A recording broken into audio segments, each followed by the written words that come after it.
আসসালামু আলাইকুম রহমতুল্লাহ। আশা করি আল্লাহর অশেষ রহমতে আপনারা সকলেই সুস্থ এবং ভালোই আছেন।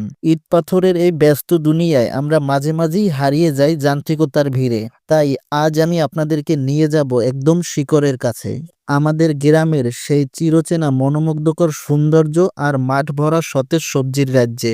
শহরের কৃত্রিমতার মাঝে বসে গ্রামের এই বুকচেরা সতেজতা বা মাটির ঘ্রাণ হয়তো কখনোই পুরোপুরি অনুভব করা সম্ভব নয়। তবে আজকের ভিডিওতে আমি চেষ্টা করব আপনাদের সেই হারিয়ে যাওয়া স্মৃতিগুলো মনে করিয়ে দিতে এবং চোখের সামনে এক টুকরো সবুজ গ্রাম তুলে ধরতে। ইনশাআল্লাহ আজকের এই ছোট্ট সফরটি আপনাদের মনে এক অদ্ভুত প্রশান্তি এনে দেবে। পুরো ভিডিওটি আমাদের সাথেই থাকুন এবং উপভোগ করুন আল্লাহ পাক রব্বুল আলামিনের সৃষ্টি প্রাকৃতিক এই সৌন্দর্যের অপরূপ দান।